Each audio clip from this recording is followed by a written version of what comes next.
Hello everyone, কেমন আছো সবাই? আশা করি সবাই ভালো আছে, সুস্থ আছো। আমি অনেক ভালো আছি।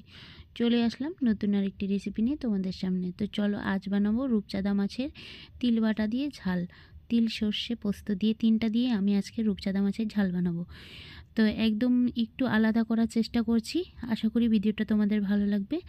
যদি ভালো লেগে থাকে চ্যানেলটি অবশ্য পাশে থেকো। তো দেখো, এখানে কেটে নিয়েছি সবার প্রথমে টমেটো কুচিয়ে নিয়েছি, পেঁয়াজ কুচিয়ে নিয়েছি, আর নিয়েছি সর্ষে, পোস্ত আর কাঁচা লঙ্কা। তো মাছগুলোকে বেশ সুন্দর করে ধুয়ে আমি একদম নুন হলুদ মাখিয়ে রেখেছি। এখন কড়াইতে বসিয়ে দিয়েছি তেল। তো তেলটা গরম হয়ে গেছে, মাছগুলো আমি এক এক করে ভেজে নেব। তো মাছ ভাজতে ভাজতে আমি একটা কাজ করে নিব, একটু মশলাটা করে নিব। তো দেখো, এখানে দিয়ে দিলাম এক টুকরো টমেটো, আর সাথে দিয়েছি কাঁচা লঙ্কা, তারপর দিয়ে দেব এর মধ্যে সর্ষে, পোস্ত। তো আর এখন আমি এটাকে সুন্দর একটা পেস্ট করে নিব।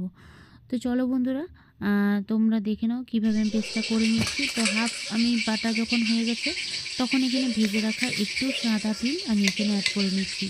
তিলটা দিলে এটা টেস্টটা কিন্তু আরও অন্যরকম হয়, একদমই একটু আলাদা করার চেষ্টা করছি। তো দেখো, এভাবে করে কিন্তু একবার তোমরা ঘরে খেতে পারো, খুব দারুণ টেস্টি হয়। তো মাছ ভাজার তেলের মধ্যে আমি একটু কালো জিরে ফোড়নে দিয়ে নিলাম, আর দিয়ে নিলাম কিছু কুচনো পেঁয়াজ। তো পেঁয়াজটা সম্পূর্ণ দিয়ে আমি বেশ সুন্দর করে একটু লাল লাল করে ভাজা করে নেব। লাল লাল করে ভাজার পরেই এর মধ্যে কিন্তু আমি অ্যাড করে দিব নুন, হলুদ আর কাশ্মীরি রেড চিলি পাউডার। তো শুকনো মশলাগুলো দিয়ে আমি সুন্দর আর একটু নাড়িয়ে চাড়িয়ে নেব। তো দেখতে থাকো, ফুল ভিডিওটা ওয়াচ করো। আশা করি বন্ধুরা তোমাদের ভালো লাগবে। প্লিজ কেউ ভিডিওটা স্কিপ করে দেখো না, কারণ খুব বেশি একটা বড় করে আমি ভিডিওগুলো করছি না। তো তোমরা যদি স্কিপ করে দেখো অবশ্যই কিছুই বুঝতে পারবে না। তো দেখো, এই পর্যায়ে আমি কিন্তু পেঁয়াজটা যখন হাফ লাল লাল একদম ভাজা হয়ে গেছে, এখন কিন্তু এর মধ্যে আমি টমেটোটা অ্যাড করে দিলাম। টমেটো দিয়ে কিছুক্ষণ নাড়িয়ে চাড়িয়ে নিয়ে এই বেটে রাখা সেই মশলাটা আমি এখানে এর মধ্যে দিয়ে দিলাম।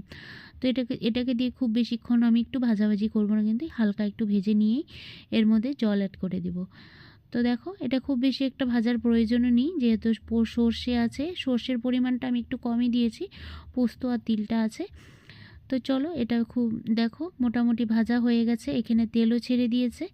তো এখন এর মধ্যে আমি জল অ্যাড করে দিব।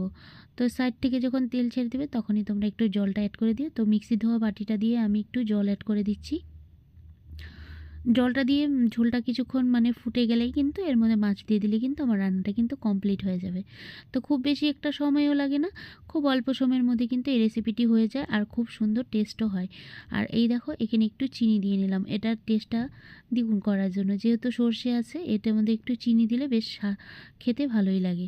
তো চলো, ঝোলও ফুটে উঠেছে, আর ভেজে রাখা মাছগুলো এর মধ্যে আমি এক এক করে তো বন্ধুরা দেখো, মাছগুলো তো দিয়ে দিচ্ছি ঝোলের মধ্যে। আর তোমাদের কাছে সবার কাছে একটাই অনুরোধ, প্লিজ একটু চ্যানেলটি পাশে থেকে চ্যানেলটিকে সাপোর্ট করো।